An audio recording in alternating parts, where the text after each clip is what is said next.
Everybody, Russ and my Hammers 11. Hope you're all safe and well. That's what's important.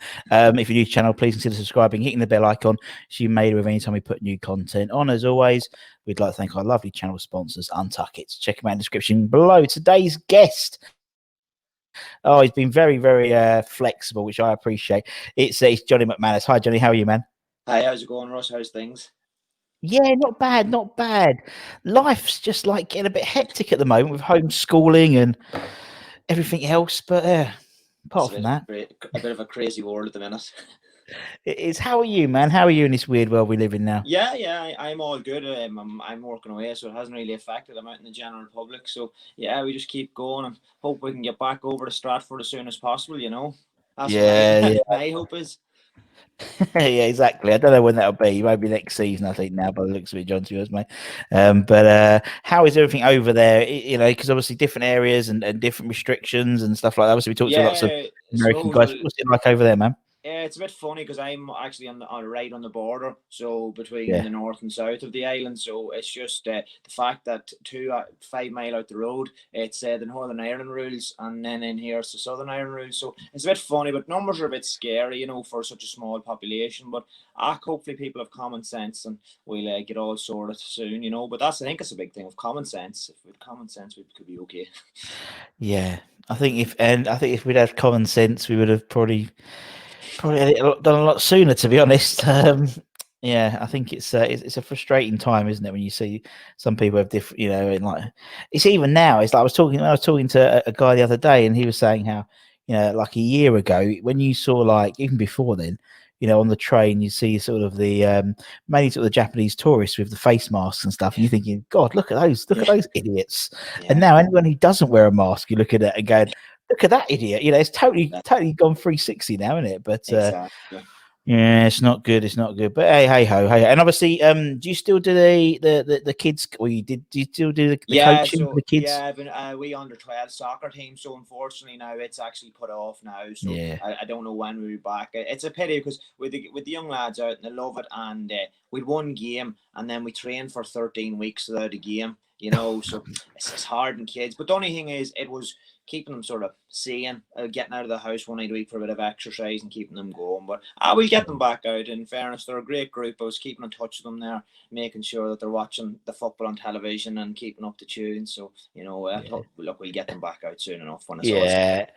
Yeah, a friend of mine is a similar kids, coaches kids, and yeah, they were trying to do. I mean, the first lockdown was easier because you could go outside into the garden a bit, couldn't you? And the weather wasn't too bad, so he was doing like little challenges for them all to do. And now it's like, well, like 4 o'clock, it's just it's horrible. It's absolutely horrible. But and obviously you're a golf man as well, so. What's the golf course situation like out there? Because obviously it's actually it's closed, so it is. Yeah. So it was funny. So with the south was open, so all the northern golfers was coming to the south, and then the south closed, and they're all going to the north. But now everything's just completely gone. Everything's gone, so it is. But yeah, I think look, as I say, people is getting frustrated, but I think now we just sort of realize that look, let's just face this out for a couple of more months, and if it means that everything can go back to semi-normal, we'll take it. Yeah, I know. I think I've put a pin in Easter. I think Easter, hopefully, is hopefully. Yeah, hopefully. You think so? I mean, there was a couple of million people in the UK they've already vaccinated and stuff like that. And but regardless of that, Johnny, obviously West Ham are keeping us entertained. So it's the West Ham way, isn't it? There's no fucking and winning. I know, and there's like a grit about us at the moment. Like an old school team at F. I mean, obviously the Stockport game the other day. West Ham of old would have lost and have lost those types of games, isn't it? So I'm always a half glass full type bloke, and so even though we hadn't, we just beaten a National League side 1-0, you always try and take the positives, and the positives are that there's progression there in terms of us pulling off these results. And absolutely, Pharaoh Moisey, he seems to have has got a tune out of him, and obviously a couple of games come up now. This would go out after the Burnley game. Yeah, this is probably even before the West. Yeah, because West Brom's on the Tuesday, isn't it? There's So Tuesday. anyway, so hopefully 6 points, hopefully, or if not, maybe just in case. Oh, 2 draws. What a shame. No, We lost both games. I can't believe it, Johnny. Right, anyway, we're covered now, so it doesn't matter now. But hopefully, a couple of wins and then roll on Saturday. Obviously, this will come out on the week, so on the Saturday we've got Doncaster in the cup. So, but I think that's the big difference. Like this time rolled back 12 months ago. I know we're in a bad position, but you wouldn't have been confident of winning any game. Now, Wednesday morning.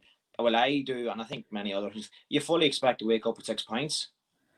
Yeah. And that's mad from a West Ham fan to be saying, we're fully confident. So hopefully, as I said, I don't know what David's doing with them, but all credit where it's due. He has got them playing some ball. Yeah, exactly. I mean, it's like, I think we're at this season. I've said it now. I think we're the perfect cup team this season. I really do, because I fancy us against anyone. Yeah, anyone in a one-off game. You know what I mean? Particularly go on, mate. I still think, like, I was putting it out on Twitter, and guys be coming back to me thinking I'm mad. Like, if you look at the Palace game, Palace and Brighton, there's 4 points we should have had. That's what I hope the board do now. If they turn around and support it, Moisey, and says, look, who do you want? Look what he's done with his signings already. Yeah. 5th, 6th isn't impossible. It's not. There's 4 points. We would have been top 4, maybe 5th at the minute if we had them extra. It was a blip, but I wouldn't. Either we're going to finish 6th or 5th, or we'll have a cup run, and that's my prediction, isn't it? Yeah, no, I think so. It's just typical. It's just going to be typical West Ham that we're going to get to an FA Cup final this year, and there'll be no bugger there. And it's just like it's the West Ham way, Johnny. We've done it for too long, far too long to know that that's typical West Ham. When he's got this tune out of these teams, and that's what I like about our team. We don't seem to just. I think Gonzo did a video the other day saying we don't seem to just lie down. It's like again, our teams of old. If we've gone 1-0 down, the chances are we'll lose 3-0. So that you mentioned that Brighton game. Again, it's the same thing. We'd have lost that game. And we got a point out of it. So it does. It's a funny game at the minute, but we're liking it. Yeah, but the whole season's fun, isn't it? It's as you said, like a couple of wins here, a couple of wins there, and you're in the top 4, and it's like, what? It's like when Spurs were top, and they go, we're going to win the league, and we knew they were going to do a Spurs and not. But it just seems the team that's going to put a decent run in, they're going to be the probably ones who are going to win the league, and it's like that's the biggest thing. Yeah, whoever goes now after Christmas and can get a bit of form, through Easter, as you say, that time's crucial. Like you seen City there play last night, and you just know that they have it. It's going to be a good 3-way, I think, between them, United and Liverpool. For the titles, but hopefully we're up there challenging closely. Yeah, why not? We got a dream. What else are we going to do, Johnny? We can't go out of our house or anything. Might as well dream of top 4. Yeah, but I think also with the crazy world we live in, a team can be completely, capitulated in a space of a round of COVID testing, and then either they have the game postponed. Obviously like the Villa game, fair play. You had to postpone that game. They haven't trained, because of that. But still, it's like, or it can all change so quickly, and that's 2 weeks. And if someone's self-isolating for 2 weeks now, I know Danny Ings was self-isolating. He trains on Friday, but he was fortunate in that they didn't really have a game, so he was lucky. He called it at the right time. Yeah. If you called it in like a period like now where we've got 3 games coming up, that's bugger. God, I'm touching every bit of wood now. But say Declan Rice or Tomas Repka. Why am I saying it? I don't even know why I'm saying it, but I am. But could you imagine? It's the same for every team though. Every team's in the same boat though. But the only thing is you look at how when we have the COVID in the club. When Moisey was gone, the general was gone, Diop was gone, the general came in. The way we even reacted to that wasn't West Ham. We would have crumbled. We lost a few players. It's an obvious excuse. We got stronger. Yeah. So it's just funny. Like, but I look at. Yeah. No. I mean, the thing is, we're not used to it as well. as fans, are we? We're not used to having like doing something all right and we're playing okay, and there's not really much to moan about on the pitch, and so we don't know how to cope. It's really weird. Mad. It's like as Deirdre has me. I'm sitting in front of the television, and generally she says, "What's West Ham fixtures this week?" And I'd say we're playing 3:00 Saturday. So generally speaking, 6:00 she knows that she can't talk to me for the rest of the evening. And like now we're able to go and do the shopping on Saturday evening, and I'm as happy as Larry. She's like, "What's going on here?" You do your Saturday big shot with a smile on your face. That's what I like. No, it's it's good, man. Right, okay. First question, Johnny. He says, "I'm getting 10 minutes. I'm getting quite better with this. Why West Ham? Why West Ham? I'm not detecting a Cockney twang. No. So my dad's actually West Ham, so he is as well. My dad's mom, my granny, was sports mad, and her rule in the house was she had 7 boys. Every one of them was brought to the local sports store, and it was 20 mile away at the time on a bus, and they were allowed to pick whatever jersey they wanted, or that was up in the top rack. But the rule was, and she made every one of them stick by it, and it's still to this day they all support the same team. Whatever jersey you go for, that's it for life. Wow. There's no changing. Yeah. So there's United, there's Leeds, there's Chelsea, and then Daddy's the youngest. Daddy's West Ham. So and it was the West Ham colours he went for. I think, I'm not sure. He can't really fully mind whether the crest was on it, but it could have been just a t-shirt, but it was a sports top, and it represented the claret and blue, and that was him, West Ham forever then. Oh, I love that. Yeah. Poor bugger. They'd run out of all the Liverpool shirts, and mate, poor bugger. Yeah. It's funny how there's things like that. It's incredible how many people you talk to doing this sort of thing, and you ask them their story, and it is that sort of, and I say quite a lot, that sliding doors moment. I mean, he could have walked in and someone could have bought that last jersey, and you could have picked up a Tottenham shirt, and then, well, I'd feel really sorry for you, John. But it's true, isn't it? And it's weird. Some blokes. There was one, I can't remember who it was, but he was watching Match of the Day when he was like 7, and his granddad said, "Oh, who do you support?" And he looked up, and it went, "I support that one," and it was West Ham, and it could have been Man City or West Brom or whatever. It's crazy. And then obviously, because your dad picked claret and blue, therefore that was your lineage. That was so I came along then a few years later after him getting his first jersey. So I was born in 1990, and straight away the first outfit I had on me was claret and blue. But I suppose it was for Dad then. He was the youngest in the house, and it was funny. It became an identity for him growing up, because there was an age gap in the house, but Granny was sports mad, and she decided she'd support the team that the youngest of the house was supporting too. So it was funny. But then I came along, and then Dad actually worked in London before I was born, so it made him a wee bit stronger, with the links and that. And then I came along in 1990, and buying West Ham had another fan. Like I say, I come from a rural town where there's maybe only 1,500 people in it, So so as to say, the West Ham crest, like everybody knows me. There might know. It's there's the West Ham boys. Johnny the Hammer, yeah, that's exactly, brilliant. So it is, it's but I suppose it's funny, as in terms of when we go over now, we've great friends over in London, and like they're still amazed by how can these two boys from this wee small town in Ireland, be such big West Ham fans. It's crazy that way, so it is. No, I get that, and it's true. And as I said, every time I interview someone outside of Essex, outside Essex and London, for example, it always astounds me how fanatical they are, because, I mean, to be honest, your dad picked a funny colour, and because of that, you've had this lifetime of misery where we haven't won anything.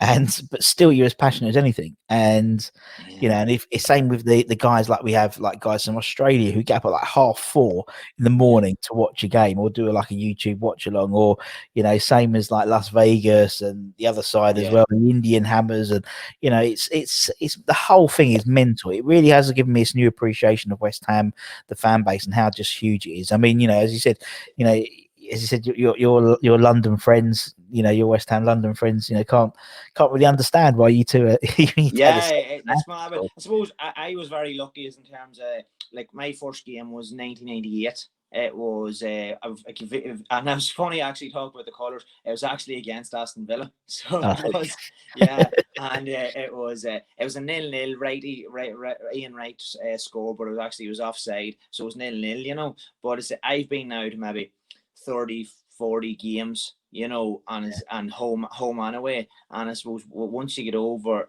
when you start going to the 8, it gets even stronger, of an interest. As I say, like I can probably remember every game I ever watched. If you name something out of it, so it does. It builds you up. Once you're further away from something, it gets closer to you, if that makes sense. Yeah, absolutely, totally. Yeah.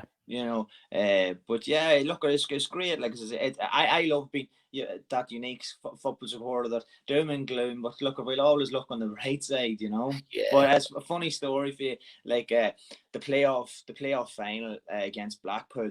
So I was brutal at school, so but the turnaround, and I'd always be looking for a day off, to go here or go there or something. So the playoff final was on Monday, so we wouldn't have got the bank holiday because it's an English bank holiday. Yeah. So that was right. So Sunday evening came, said to Dad, right, can I get the note for school? I need to get off. And he's like, oh, I don't think your mother's allowing you to come home, to after 3 o'clock. And I thought he was only joking. And long story short, she wasn't. So I went off to school the next morning, no note, wondering what was I going to do. So Daddy says to me, whatever you do, make sure you're in the pub for the kickoff. So I was all right. So I turned around, I said, what am I going to do with this? Lucky enough, there was a teacher. I'm not going to name any names because they're still teaching. They probably shouldn't have done it. I went to the teacher, and I knew that they were subbing in a school that evening. They were leaving at 12:30. So I went and explained my position. And they're like, no, we're not allowed, anybody underage, to be bringing home or blah, blah, blah. And I was like, look, I'll sit in the back seat. I just need to go and watch West Ham win the FA Cup final. That's it. You'll never hear the story again. So anyway, thank God he brought me to the bar. Went in, I had to change of clothes, put on the West Ham top, and then sat and we watched the playoff final. And thank God we won.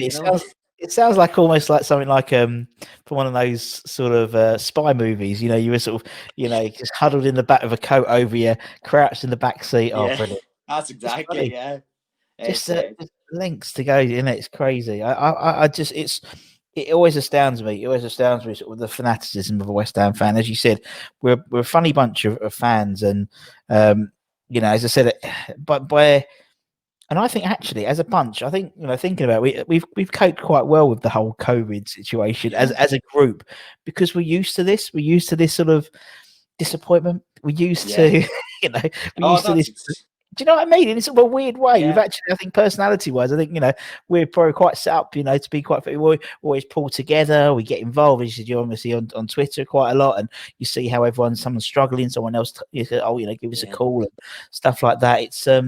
We're a special bunch. We are a special bunch. Yeah, that's as I say. Like we've a WhatsApp group there from a few Irish Hammers. I'd have get on very well with a couple of the lads in the Dublin Hammers that travel over.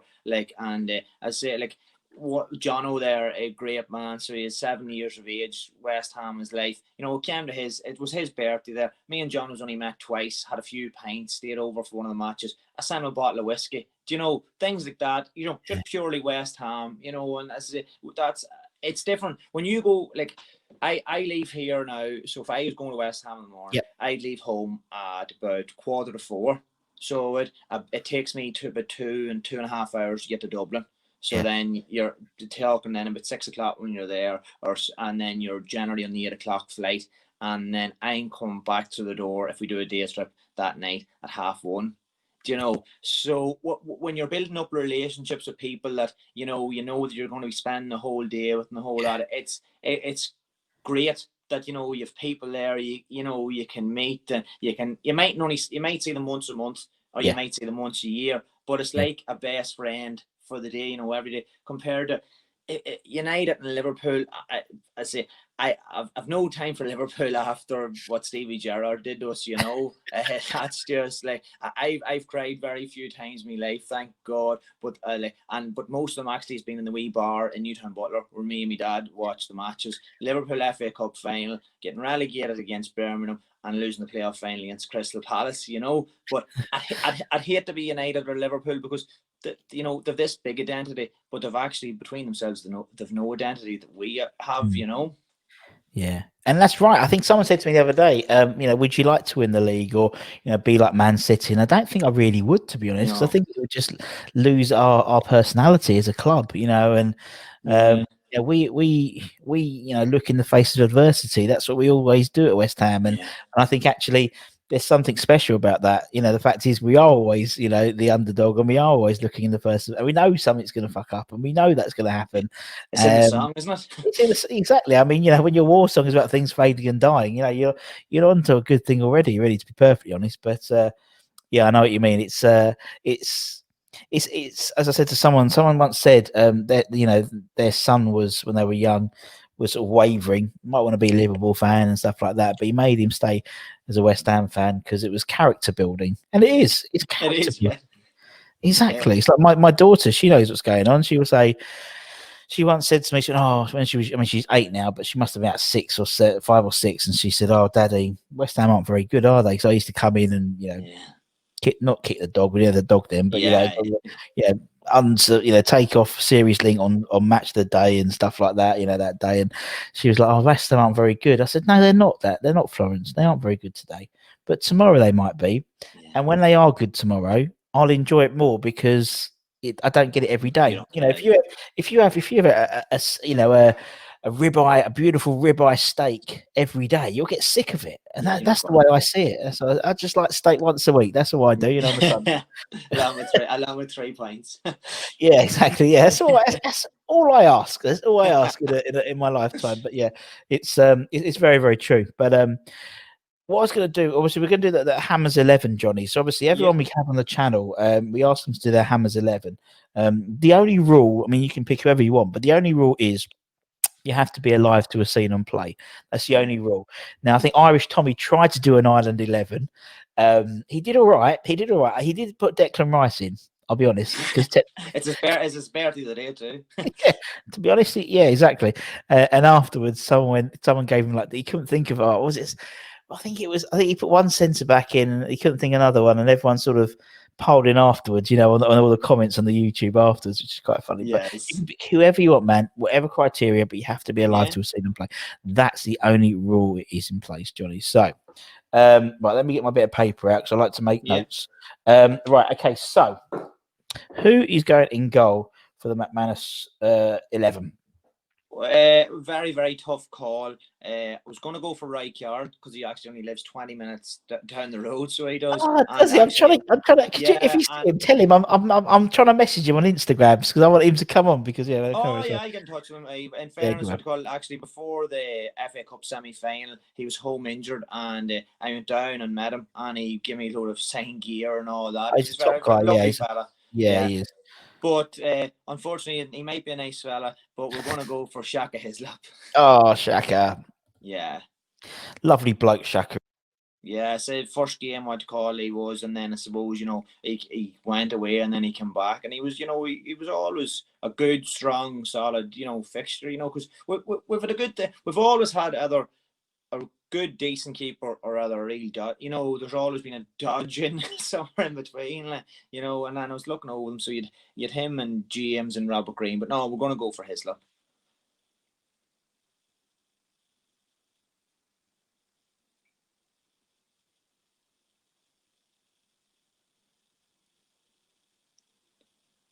I think your mic's gone, mate. I'm back. You won't fucking believe what I did. All right, I think I've just figured it out. I've unplugged everything. I put my book on my keyboard, and I think I've pressed F4 from mute. And so I'm literally plugging every. I said I can hear myself. And anyway, don't worry, we're going to edit all that out. I might keep a bit in because I'm a stupid idiot. But anyway, Shaka Hislop. Anyway, Shaka Hislop. Shaka Hislop is the man. He's the man. I love Shaka Hislop. He's such a dude. we've had him on the channel. He was sweating buckets because his AC was broken in New York. I love him, and I love him because you're talking about the big shops and things like that. You're doing the big shop. I used to work when I lived in Loughton in I live in Hornchurch there, but we moved to another city. I used to work in Safeways. And when I was like 16, and on a Friday, Shaka would come in and do his Friday big shop. And you could see him because he was so tall. Yeah. His head was like over the shelves, and but he was a lovely bloke, and top man, good shout. Yeah, I love Shaq. Love Shaqs, and as you said, anyone who goes and comes back as well. Yeah, but yeah, that's good. Yeah, you're right with goalkeepers. They're either very good or they're absolutely garbage. We never have sort of okay goalkeepers. Yeah, in the middle. Yeah, it's all good. Right, okay, let's put Shaqs in. Let's go into defence. You go for it as you want to, man. Yeah, we're gonna go. Well, it's a bit of a makeshift thing, but it's just to try and get these players in. Christian Dailly. Oh, Christian Dailly. Yes, it doesn't come up very often. The love of my life. Yes, Christian Dailly. Well, to think, when you look at it, I respect any player that stays, for a long number of years. And I suppose he was with West Ham for, I can't remember the exact figure, but he was with us for a very, very long time. And he scored vital goals, when he was there when we went up and he was there when we went down, and that shows a bit of player that he cared about the club, when he was about. Yeah, and also, I mean, the fans still love him. They still sing his song, don't they? Like on away days and stuff. Which, the guy hasn't played for us for about 15, 16 years, but we still sing his song. And I always remember of Christian Dailly that when we'd beaten, it was the first round of playoffs, as he said, when we lost to Palace. But after the Ipswich game at the Upton Park, we gave him the mic, and he did this sort of like Mel Gibson-esque Braveheart sort of, sort of mixed with a bit of Winston Churchill. It was like, we'd fight them on the beaches type of thing, but in this sort of like Braveheart accent. And it was like, yes, too right, Christian. Obviously we still lose them to Palace, but it was he's a lovely bloke, and as you said, he's one of those guys who, you're right, he was always there for us, wasn't he? He was very dependable as a defender, and a good captain as well for us. Right, okay, we'll put Christian in. Who is next, Johnny? We're going to go for Rio. Rio. Yeah, tough one, because he was there. He was up and coming star. I suppose he was the first centre half I seen in that game against Villa. I'll never forget. I know there's not too many, as I said, there wasn't too many West Ham fans about here, but I was at school, and I think this is why he always sticks out in my mind. I was at school, I think it was maybe P6, P7, I forget what year he was sold, but the music teacher, Pat McCabe, was a West Ham fan as well, and this was mad, like that there's not a West Ham fan about. But I'll never forget, he was in the other classroom, but he'd heard on the radio on the way into doing the music in the school, so he knocked on the door and he asked, can Johnny come outside just for 2 seconds? And it was to bring me out to let me know the news that Rio had just been sold to Leeds.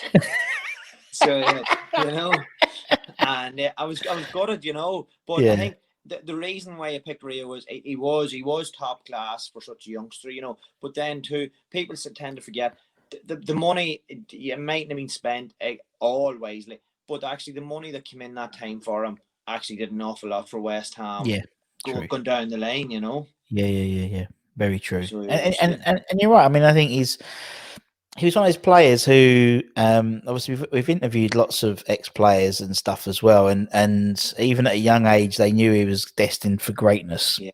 And maybe with hindsight rather, maybe the Leeds, we could have held on to him for another season of it and got 40 odd million rather than 19 million. But it's he would have paid for the whole stand as well, which would have been lovely for him. But but no, he's a top man, and he's a Rolls Royce, and obviously, him and his brother are great guys, and still love the club as well, which is that's a big thing. Like, you never hear some of the bias be given out, on that he's a big United, but he won a lot at United. He spent a lot of years, but you've never really heard him have a bad word about the club, which is always so that's all that sticks out in my mind. He enjoyed his days with Tony Carr and coming up through the ranks, so definitely he did okay for us. Definitely. And when Tony did his Hammers 11, and he obviously put Rio in and stuff like that, and that was the only time Rio's ever tweeted back on one of my tweets with him in it. It was like legend. I was like, okay, well, anyway, Rio, yeah, it's all right, but do you want to come on? And he a little quiet, but yeah, I love him. He was in my 11 as well. So, right, Mr. Rolls Royce, he's in. Who's next then, Johnny? Yeah, this man, never forget him, Monday night football, sitting up in the wee bar in Newtown Butler, watching this man come off the pitch crying. And it wasn't because he was sent off, it was because he had to go back home to the Czech Republic. Super Tomas Repka.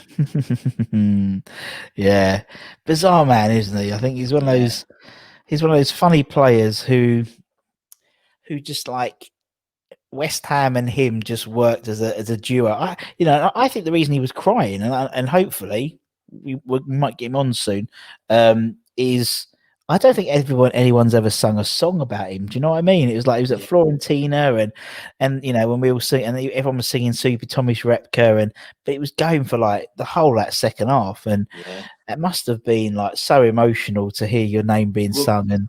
But it was cool that night because do you remember that was the night Anton Ferdinand? It was against Fulham on the Monday night. And we won 2-1. I remember Anton scored a worldie. And it was just one of them perfect nights at Upton Park under lights. It was a great way to send him off because he didn't want to go, just sort of family circumstances and that. And it was the right time probably for him to go. But a tough tackler, give everything when he played for West Ham. Yeah, he still scares me. He still scares me. Do you know what I mean? Watch him when I follow him on Instagram. He still scares me. Yeah. Even when he because we were messaging because I was trying to get him on the show, and even that scares me. Yeah. He just texts you like thumbs up or across irons. I just get scared. It comes up on your notifications on your phone. Oh my God, what's he said? Thumbs up. Okay, thank you. Outside your front door. Yeah, exactly. And that's the thing. He's in like Czech Republic. He's fucking miles away. But I still, and he hears some great stories from fans who have met him or got him to sign stuff. And there's been some funny. Yeah, I think it was Mick Clifford. He got him to sign one of his shirts. It was a Czech Republic shirt, match worn Czech Republic shirt, which Thomas wore. But Thomas was adamant it wasn't his shirt. He was adamant it wasn't his shirt. It's not my shirt. I didn't play in that shirt. I played number 2, but it wasn't. It was his shirt, and and I think Mick actually went because it was one of the Swedish pre-season trips, and he lives in Sweden, so he went back home, got the picture to prove it, and gave it to like Sean Byrne, I think, and Don Hutchinson, and apparently they just wound him up and put it like on his breakfast, on his plate. And when he came down, apparently he just went absolutely like furious and like was in his room throwing things. And you can get that sense that he was just like, just something. If the apple cart is a little bit tipped one way, that's it. You're actually it's null and void in terms of Thomas for the rest of the night. But he was a great sort of servant for West Ham, wasn't he? Top man. Right. Okay. So we've got Dailly, Rio, Repka. Who's next, man? Yeah. The only one really there's 2 from this corner. Aaron Cresswell. Mr. Magic Man. There he is. Yeah. He's really turned it around in terms of when he came to us, he was absolutely flying, and then he took a dip, he had a bad injury. But now he's coming back, again, and he seems from following Twitter and seeing all them things. He seems to be a massive, massive character within, the team and within the dressing room. And like I say, he's a worldie of a foot on him. So he does. When he hits, it's sweet, I suppose sometimes maybe you like to see him go maybe a wee bit more attacking. But I think this new tactic that Mizey has him, I think it's bringing out. He's just a completely unbelievable player now, Definitely. I just think also, I think with Aaron, I think it's the nature of the game. The game's changed now, isn't it? It's like when he was younger, so to speak, like 5 or 6 years ago. I think he's been here 6 years now, something like that. He was young, he was fit, he was fast, he was flying down that wing, overlapping the left winger and stuff like that. But then obviously the injury, it hampered his speed a bit, and the game got quicker. It just got quicker, and I mean now fullbacks. You look at the fullbacks now. They're not like no disrespect to Mr. Tim Breaker, but they're not. I mean, even they're not Tim Breaker. They're not like Stuart Pearce when he's 37. We put at full, left back and stuff. You couldn't get away with that now. And so actually, as you said, this sort of new formation where it gives Aaron, he's still got that defensive mindedness, and he doesn't have to rely so much on his pace as well. And I think that's suited him so well. And as you said, it makes him get that left foot. And with someone like Souček running in like as a target man, or Rice. It's working, isn't it? And it's working, as you said. And it seems to be less criticism on Aaron Cresswell than there was 18 months ago. Yeah, but he looks fitter and he looks a bit different. Yeah, he just looks a bit like reformed, a mini reformed because he wasn't that bad, but he just seems like he looks like a new signing. Yeah, totally. Yeah. And also, you're right with not being he was always injured, wasn't he? Like for the last couple of years, really. And touchwood, he's had a good run. Hasn't been injured really since the new system's come into play. And so, as long as that may continue, that's fine by me. Right, so we put the magic man in, Mr. Cresswell. Who's next? Johnny? Next used to be the only name that ever went in the back of any of my jerseys. Joey Cole. Joey Cole. God bless him. Unbelievable. Great player, great man, great player. I'll never forget one of them trips up to the local bar in Newtown Butler with my dad of a Friday evening to watch West Ham. But it was actually this time it was a Friday evening, the Youth Cup final. And remember it was at Upton Park. I remember there was that big of a crowd. Yeah. People was coming in and sitting down with the advertising boards at their back. It was mental. Did we play? Was it Coventry? Coventry, and it was a good Coventry side. Good Coventry side. Chris Kirkland in goal. Even then, you were like, "Oh my God, is this boy actually going to play for West Ham?" The way he stood up. Remember, we used to say the way we stood up when he became captain of that relegation team. Always believe in Cole. Remember the spatula gold song used to be playing out. He was unbelievable. It's just a pity he went down. He had to go, etc. But I think he was Mr. West Ham before Mark Noble. Yeah, that's a good point. Yeah, and obviously then he came back, isn't it? And again, and I think we said about Shaka. He left and came back, and I think doing that gives you an extra 5 points in the sort of West Ham stakes. You know what I mean? It's because it seems like you're coming home. So it's almost like more than you can't really do any harm coming back because it's like you're coming back home. So it's well done. You can do whatever you want. You can take the family. But he's so passionate about it because I think it was one of the games last year. Yeah, because I went to Everton away. We got beat. Was 3-0 last year. I brought my wee brother, and we were absolutely pathetic. Early game on the Saturday, but I think maybe we were on BT Sport maybe 2 weeks later or whatever, and we knew Pellegrini was going to sort of get the bullet. But he was on, and he did the whole talk about being a sporting director for this club and all, and you could see it in him. I'd say if the club ever came asking him, "We need you," I'd say he'd go straight away. I see him in the same mold as Scott Parker. Do you know how Scott Parker sort of? I could see. Joe seems to be one of those guys. He's got an incredible football head. He's great in those BT Sports. Like the analyst stuff. And by all accounts, at the moment, he's doing a bit of travelling around and sort of learning from other countries. He's in Dubai at the moment. Bless him. Very nice too. And they all seem to be in fucking Dubai at the moment. I don't know what's going on in the world, but yeah, exactly. Yeah, so he's there. So so it's. I think he's one of those guys who I think wherever he decides to start his sort of, obviously he did a bit of coaching for Chelsea and stuff. But if he went into coaching, a Premier League club or managing sort of a bit like Rooney does now, I think that's going to be his path. Really, it seems to be the path he wants to take. And who knows? Yeah. One day you may come back for the third time. Right, okay, so Joe's in. Who's next? Joe? All time will be my all time ever West Ham favourite player, Mr. West Ham, Mark Noble.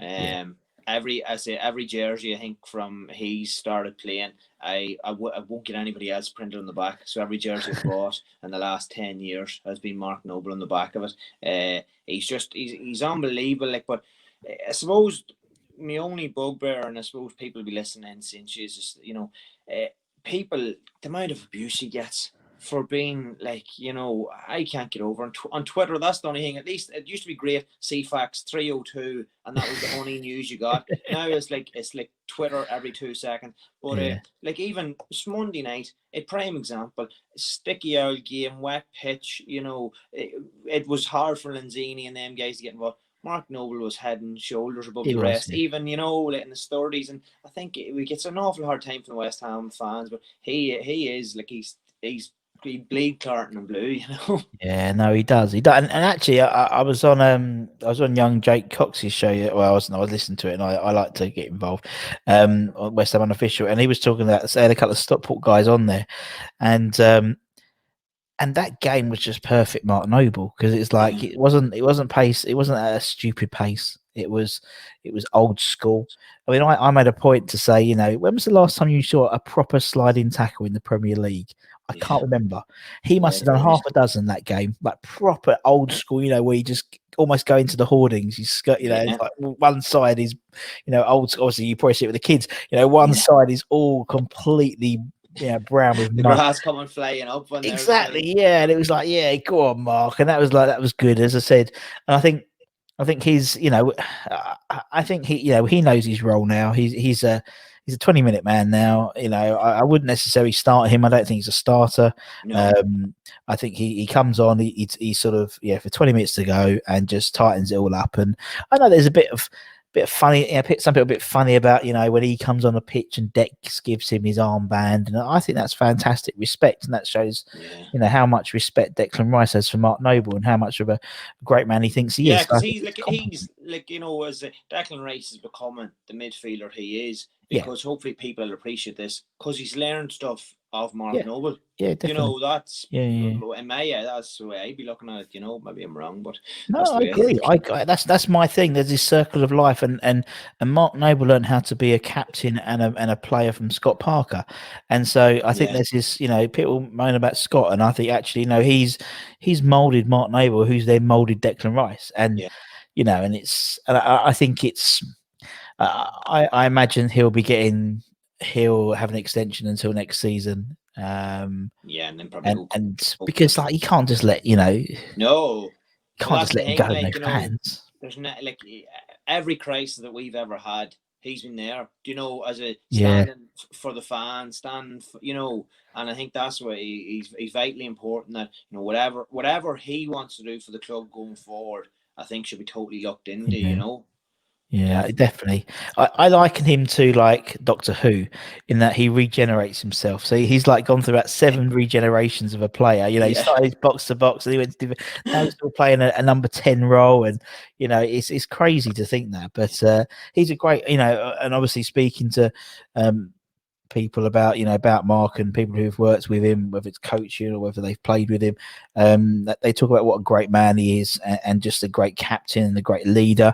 And actually, I think there's something really, really special about him in the fact that he's a West Ham fan and he's playing for the club he supports. And doesn't matter what people might moan about Mark Noble, you cannot moan about his commitment. He will always put 100. It's the same as if you put on the West Ham shirt and go out the cloud, go out London Stadium. You might, me, I wouldn't be able to run after about in lockdown about 15 minutes. That's me, I'm done. I'll have a concussion and you take me out or whatever, and I'll be out for 3 weeks. But yeah, you wouldn't. Actually, I'd probably more like Craig Dawson and need some sugar, just like But it's funny, like as I'm actually Connor. I get on well with we just know each other through a mutual friend, Connor Coventry.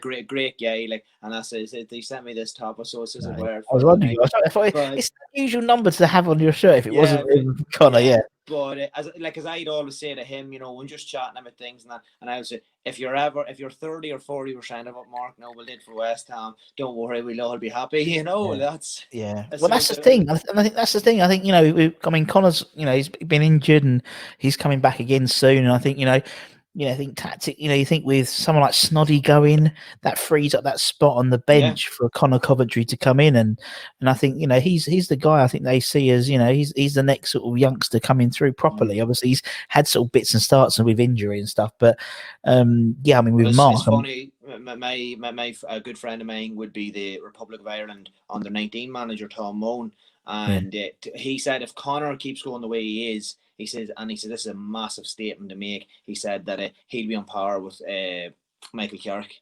He says I really, really believe that. And like the same guy actually reckons the day Harry Maguire signed for United for 70 million, he texts me and he says, Johnny, if Harry Maguire's worth 70 million as the best centre half in England, he says Declan Rice is 120 million for the best centre back. So definitely. It's funny, like, so it'll be interesting. Look, I hope that happens. I hope Declan Rice stays and doesn't go anywhere for even 500 million. And I hope Conor Coventry is in the middle of the park playing for West Ham and maybe a future Ireland player. If he's definitely. Yeah, no, totally. And I think also, I think that's the thing about Mark is, as I said, he's a fan, and having a fan who plays for your club, who's your captain, who's the only person any club you played for, is an incredible thing.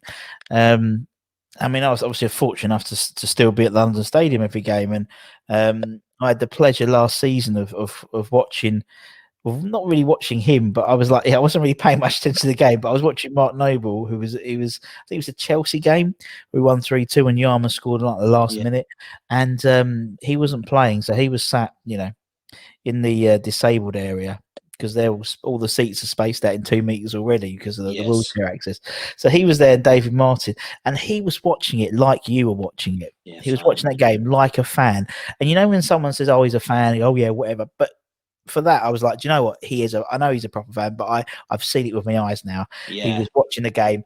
He was kicking the wall, shouting at the ref, like cheering, and it was lovely to say. I'd love to have someone to have filmed him.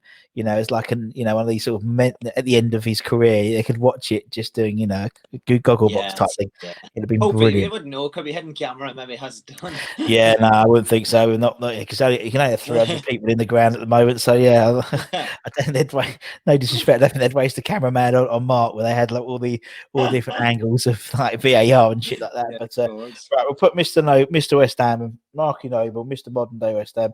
Who is next then? Yeah, so they'll say you'll never ever forget your first game. Went in about an hour and a half early before the Villa game, and bought in the wee prefab of a club shop. Bought the autograph book, the wee claret and blue one with the West Ham crest. Walked in, players was doing the warm up. Harry called them off, and Stevie Lomas came over and started signing autographs, and got his autograph. And I tried as an 8-year-old to try and explain real quickly that we come over from Ireland to watch the game, and he says, that's great, tapped me in the head, and he's, enjoy yourself, fella. And I was like, right. So then you can't, you can't not put him in, and once again, great servant for the club. Played in many positions, played in roles where he probably shouldn't have played in, but he gave it all every time he was on the field, Without a doubt. And I think, and that's why I love doing these 11 shows, because like there's players who, there are players like Mark who always gets picked and Rio, but like Christian Dailly, Steve Lomas, I mean, these guys were like servants of the club. They were proper unsung heroes. And Lomi, as you said, it was a good captain for us as well. When he captained, he was, as you said, he played all over the pitch. Again, a guy you wouldn't question his commitment at all. He was absolutely brilliant. I want to get him on the show soon, because when we interviewed Razor, Razor put an allegation to me that Razor was it was a Christmas do at West Ham, one of those famous Christmas parties which no one has anymore now, it seems. And he was arrested for someone throwing a bottle at a police car, and he didn't say specifically who it was. He said he took the rap for someone. But then he said, and then the first person he picked on the team sheet was Steve Lomas, and then he paused very quick. And I have seen Steve, in Ran Loughton and stuff at times, and he's got a temper. He's got a temper. Let's be honest. But he's a redhead. Yeah, he's a redhead, isn't he? An Irish redhead, bless him. But no, he's a fantastic. He was a fantastic servant for us and a real unsung hero. And it's a great shout. It's a great show. It's a great story. That's why I love doing it, because all these little anecdotes when you've met, Stevie, and Steve's come over, you enjoy yourself. It's stuck with you for 20 odd years. It's incredible, isn't it? The impact that players have on sort of youngsters, and that's what I don't like about modern football. I don't think I don't think modern day footballers are as as a whole are as approachable as like, if I was walking down the road now, although you can't really, you can't walk anywhere, but pre-COVID, and I don't. Well, first you wouldn't see any professional players anymore. They'll be living in Canary Wharf in their beautiful apartments, and fair play to them. They got the dollar. I've seen the pictures go around Twitter of Raheem Sterling's payslip, which someone sent me today, which is incredible. But fair play. If you had that money, I wouldn't be living in Allchurch. I'd be living in somewhere in Canary Wharf. But yeah, as I said, sort of Shaka Hislop, seeing him doing his big shop, or you'd see Stevie Lomas walking around Loughton, or you would see these players, and they were so approachable, as they said. When Stevie came up to you, gave that sort of 30 seconds of his time, but that stayed with you for a lifetime. That's mental. That's mental when you think about that. Without doubt, yeah. But the only thing is, I think it's funny. We went to. The same again, the Everton game last year, and as I say, for James, like James was going, it was his first away game. We were on the road that morning from 3:30, and through a contact, Snodgrass got us tickets, for the match, because I thought we weren't going to get them. And anyway, after the game, the whole West Ham guys came out of the Goodison, but they all stopped for pictures. And I thought to myself, there's not many clubs now that, right. It's the earphones in, and two of the guys, I think Andy Graham, friends there on Twitter, they have some great photos of the kids, his kids with Declan Rice and that, things like that is like, as you said, a lasting memory, but more so now when it's not done. It's not the norm. It makes it even bigger, And I think part of the reason is because of people like Mark Noble and Declan Rice. I see Declan Rice as an old head on a young body. Yeah. He's he's very old school in terms of the way he talks and interacts with people, and so snoddy. And I think we're quite fortunate. We have a lot of, we have until Snoddy left, but we've got a lot of clubmen. Guys who are good clubmen. And I think, as you said, it's not the headphones. I mean, this will go out after this episode, but we've got possibly one of my idols would have interviewed. It would have been released, but I won't say who it is, because then because I'm keeping it quiet. But he was saying that it's not like when he was pre-match, it was there was a speaker in the corner. Someone would put a CD in, and the tunes would be banging, and everyone would have a giggle and stuff like that. Nowadays, he says, you go into a dressing room and they've all got the headphones. They're all in their little bubbles, and there's not that camaraderie, that team spirit. And again, that's why I think we're doing quite well, because we are a bit old school in that respect. We have that team spirit, and so it's just when you think about it, it's like, I think, as you said, people like Steve Lomas, people like Christian Dailly, as well as now people like Noble and stuff. They're the guys who are just, they're sort of the old school, and they're a dying breed, unfortunately. But yeah. Oh well, we're glad to have them. We're glad, exactly. Thank you. We're glad to have them. That's a positive note, right? Okay, so we've got Joe Cole, we've got Noble, we've got Lomas. Who's next, man? Another funny story. Made me first Holy Communion. Decided that the next trip over to West Ham, I'd get all my pocket money and buy the brand new away kit. I think it was the white pony one. So got this man printed on the back, Sinclair number 8, socks, shorts, and the whole lot, and never forgot it. But came home a month later, my mother put it in one of them cookers, you can put the clothes on the top of them. Yeah. Fell down. The jersey burnt to a crisp. And it was that really polyester one, so it probably went poof. I've always tried to, the sweet Trevor, to say, you hardly have a Sinclair number 8. I'd love to get it signed or whatever. But I found one. I'm big into my retro jerseys, so I found a white one on eBay only a few months ago. So I have it there. I'm going to get Sinclair 8 on it. And my mother said she'll pay for the frame and if she wants, because I never let her live it down. I said, I'm not letting you near me clothes ever again.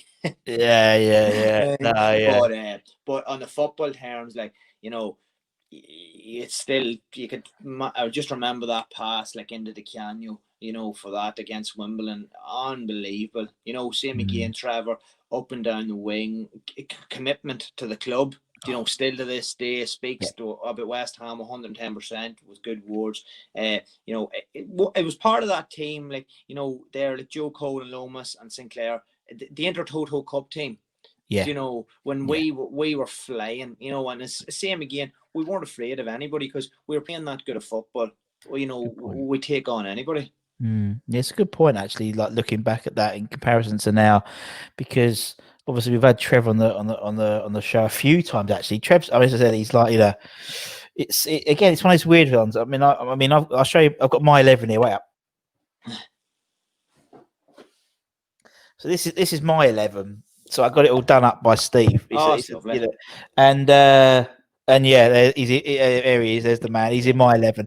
And what I think about Trev is when I first started this show and I was like I started doing this and I put my 11 together, I didn't think for a second that I'd get someone like Trevor Sinclair on the show. Firstly, and then he not just once. I think he's been on the show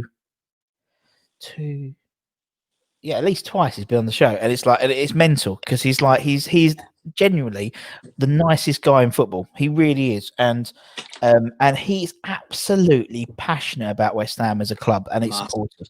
And considering he's played for QPR and Man City and Blackbees, obviously his son plays for Blackpool under 16s, I think 15, 16s. Yeah. He is absolutely we. Around the stadium now, they've got these sort of like stickers, like Panini stickers of like legends of like 125 years. And like one like pre-match, I've walked around because I was like, everyone's sort of moaned because everyone's sort of, oh, fucking Lampard's there, So I walked around there to look and I took some pictures of a couple of them. And I took one for Bish and I took one for Trev. And I said it to him. I said, look, front and center because I think he's basically as you walk over the bridge where the big screen is, I think there's Bobby and I think he's next to Bobby Moore and literally he was like unfucking believable. Honestly, he's like that is one of the biggest honors I've ever had in my life. I was like, really? It's like you think footballers don't nowadays don't see it as necessarily a passion but as a career, but he is just epitomized as a West Ham man. And he's been like we did that, like I remember he's been on 3 times. I've had him 3 times. We had ones there in a game show with Jimmy Walker, Kevin Keane and Steve Jones for a charity thing we did, which is great. And then we did a whole night about him. And I messaged him to say, look, Trev, I'm doing this night. I did one for Johnny Artson the week before, and John sent a little video. I said, could you send me a little video? And he went, yeah, send me the link as well, and I'll pop on, and I'll like one of these links. And I'll come in and I'll listen. And he turns up, and he actually comes into his own bloody like show. And I didn't tell any of the others, and they were like, I've never seen them so quiet and like awestruck, like proper fanboys. It was beautiful. Yeah, he's top, mate. He doesn't have to do anything like that. But as you said, the way he interacts with people on Twitter, and well, obviously, he'll be in the, Johnny. At least Johnny's 11, including Trevor's, and Trevor will like it and retweet it because he, he's a top man, and he's a fantastic player, and a brilliant. And that, as you said, that sort of Intertoto Cup, you're totally right. That era was just phenomenal, and that was my favourite time to be a West Ham fan. I think. Hopefully now will be, but then it was, That's what I'm saying. Like, so like growing up there, like when you had that team going and you like Freddie Canute, you had players like that, and you just it was a new era for sort of West Ham. Unfortunately we probably didn't push on from that, but that team at that time was real hard. Fought real good West Ham players. That was exceptional. That's just a pity we didn't get a cup run or we didn't get a domestic trophy like that game. The Villa, remember where we screwed up on the cup with the registration? I think was it the Worthing Cup at the time it was called. Or even when we beat United, the famous Barthez. If we had a cup with that team, like we could have maybe. That's a good point. That is a good point. I forget about you forget about obviously it was the quarterfinals, I think, wasn't it, or something like that with Villa, and then we ended up replaying and losing. Again, that's just West Ham. Isn't it? Dreams fading and dying because Manny on a minimum. I forgot that when he's at Gillingham, what match it was. You know what I mean. I should really track him down. It'd be quite funny to do an alert to do him and just say, "What were you thinking? What were you thinking, Manuel?" He could be double booked for the same night, and he wouldn't know. Exactly. You say, "I'm sorry, I'm busy doing something else and doing something behind United instead." Right. So, I'll put Tricky Trev in. Who's next, man? Who we got?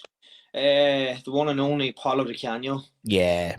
On unbelievable. he's actually, you'd be speechless, thinking about him. He's on. When he came to West Ham, when I suppose not everybody remember the Sheffield United thing, the white boots pushing over the referee. Mm-hmm. Same again. Only West Ham could sign him.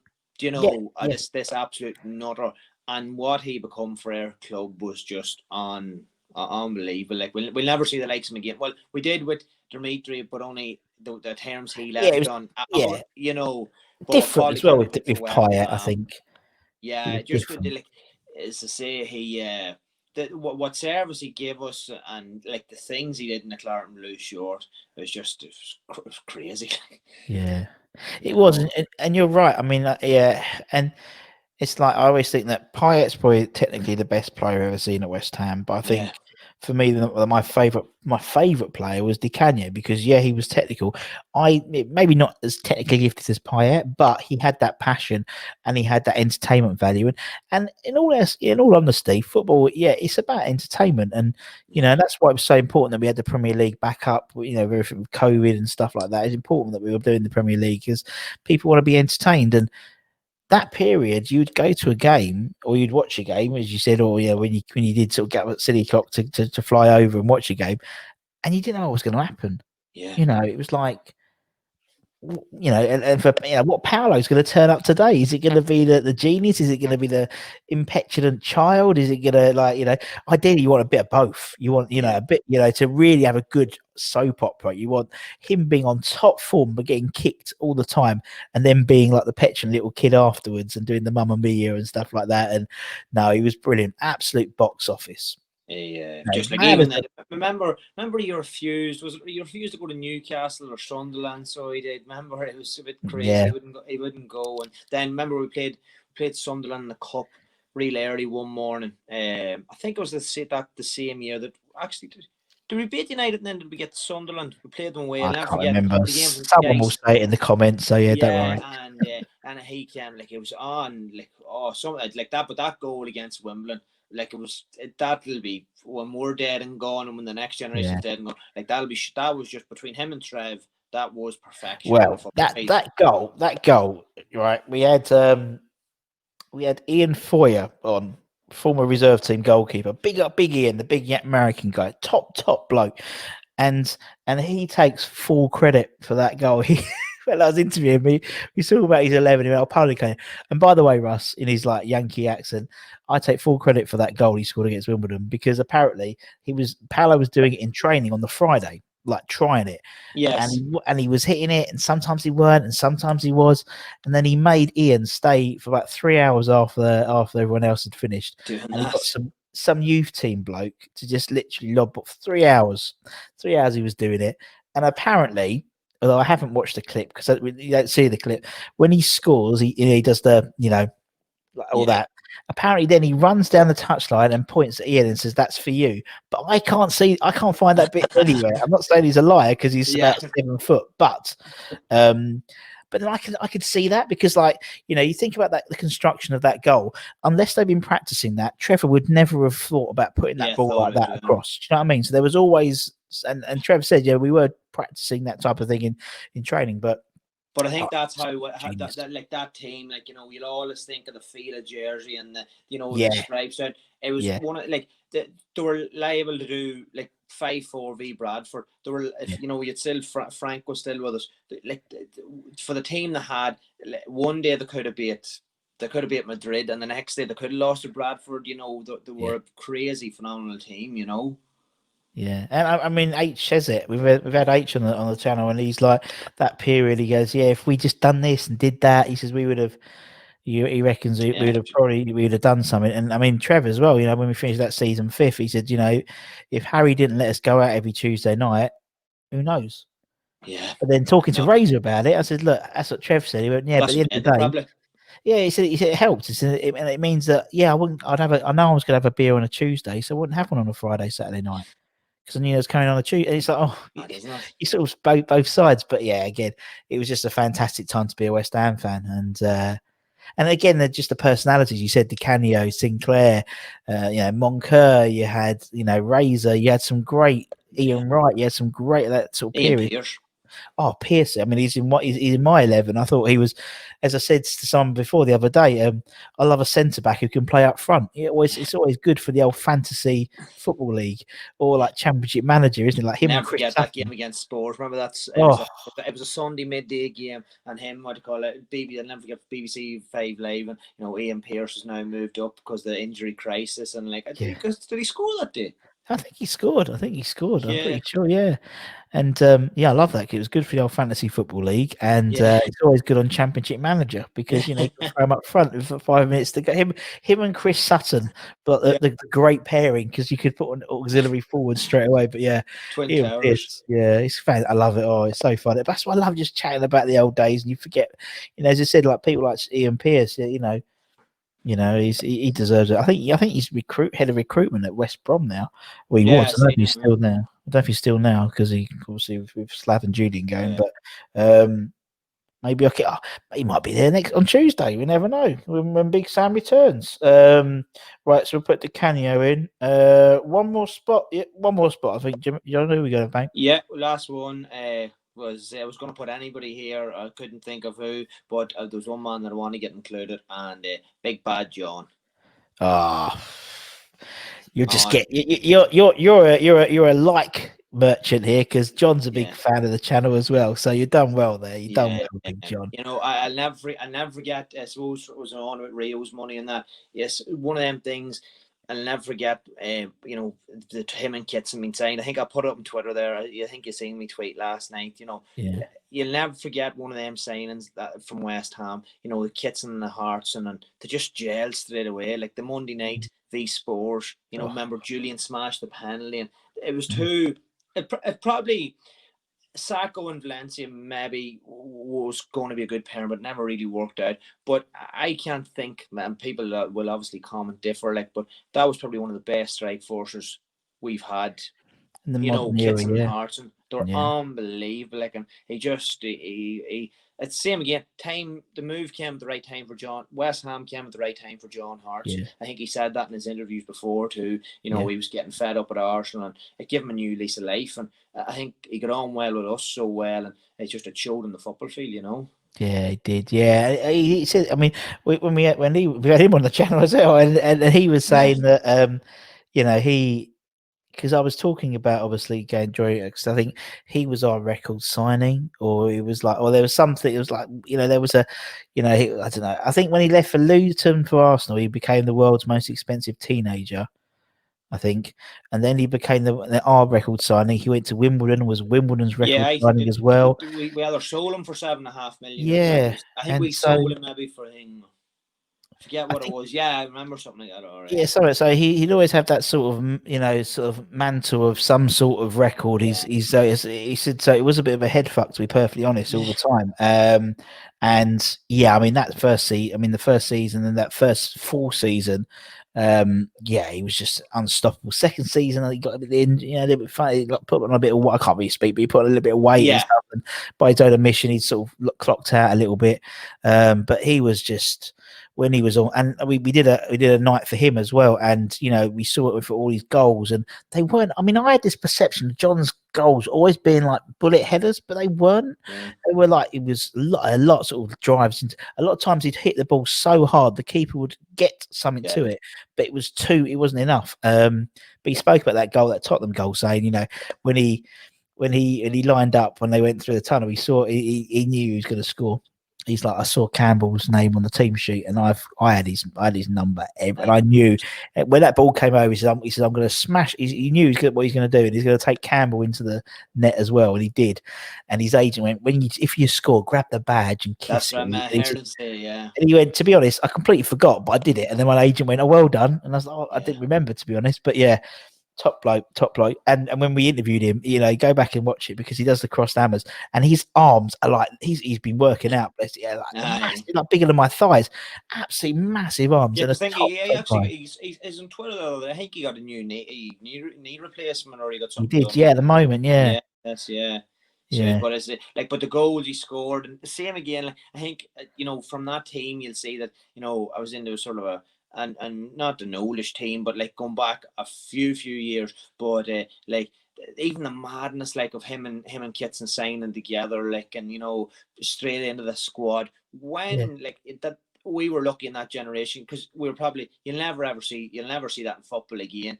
Signed at the week, signed maybe a Friday night, throw in a Monday night. No. That was when football was football. True, and it's funny because you interview a lot of people and they talk about. I think we interviewed. The best one we interviewed was. I mean, Leroy Rossini did the same thing. I think they signed him on the Friday, and he turned up for the game on Saturday. And he was given the number 9 shirt and was starting.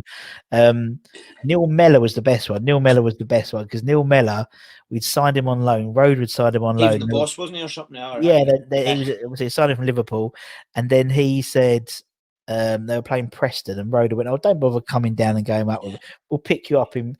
And they picked him up at a service station outside. I think they trained in Derby's, and so literally he turned up with his boots.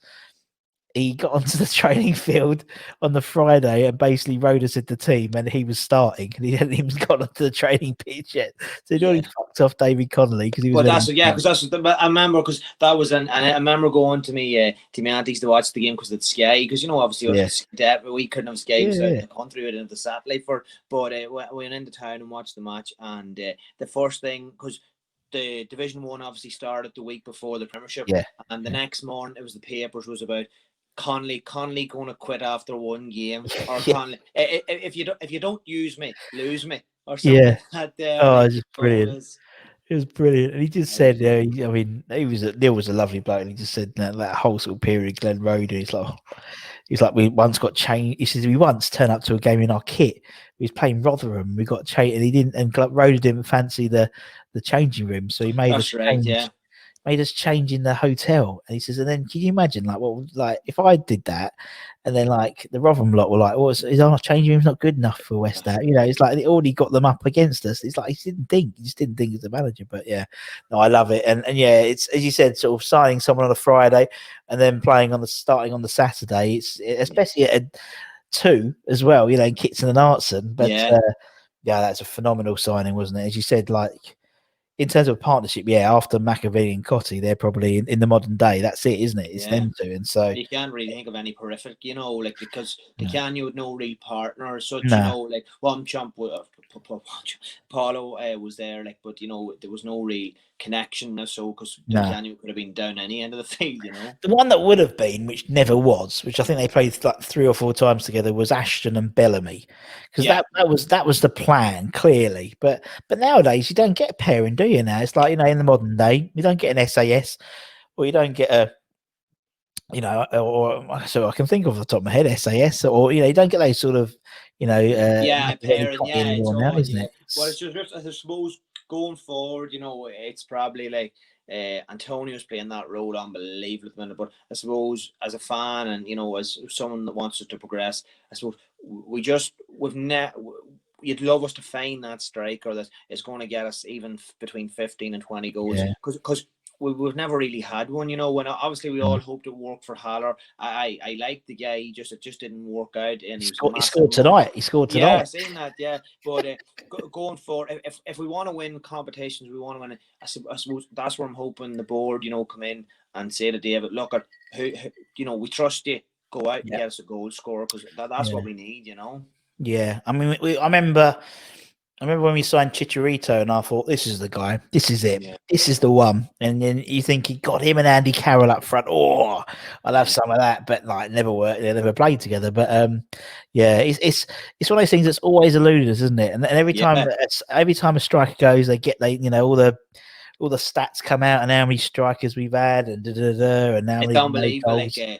The last game to the bowling was on my last game that I went was the Saturday, the early kickoff against Arsenal, the 3-3, and I was like, actually we'd all booked, and about 3.5 weeks before, Dad decides to go and have a fucking heart attack in the middle of the thing. So he went and got 2 stents in, and I says, look, are we going or are we not going? He says, if my mother allows, if my mum allows us, we'll go. So off we had a 5:30 flight over that morning, and as Andy Carroll scored that day, Payet, and he says, why? He says, when I'm near on my deathbed, he says, do West Ham start having a good striker? Because Carroll that day was unbelievable, but then we never seen him then say, after it was just, we've never had one that you can put your finger and say, on the pulse and say, right, I trust this guy to be our number one. And I think that's been most of our downfall, because like you look at our back line and our midfield, we've plenty. We've just never done a striker, It's true. Yeah, it's really true when you think about it. I mean, even like Antonio's not a striker.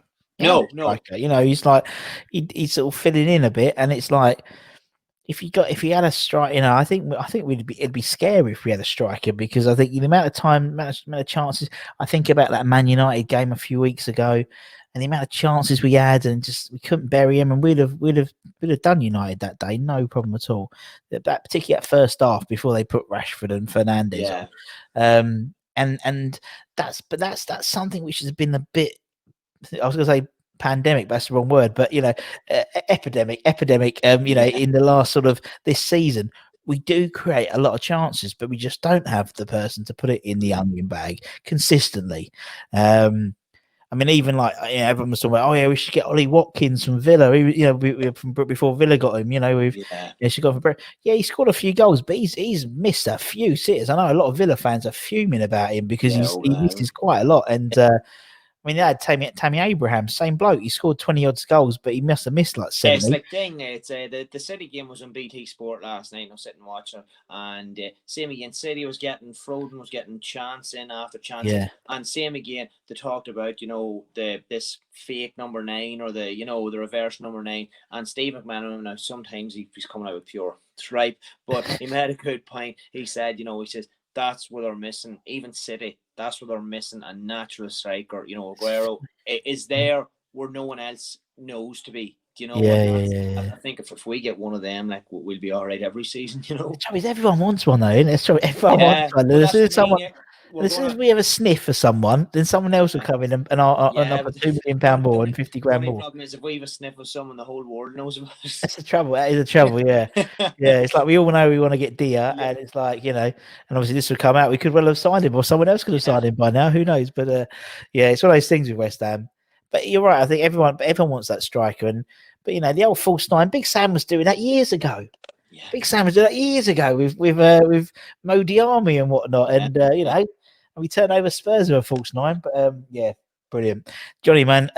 Thank you so much for your time. Apologies for the technical difficulties as well. Thank you so much. And thanks everyone for listening or watching, whatever you do. Whatever platform, give it a like, give it a share. And from myself and from Mr. Johnny McManus, take care, everyone. Stay safe. Wash those hands. Oh, he's doing it already. Come on, you Irons. And we'll see you again very, very soon. Take care, everyone. Much love.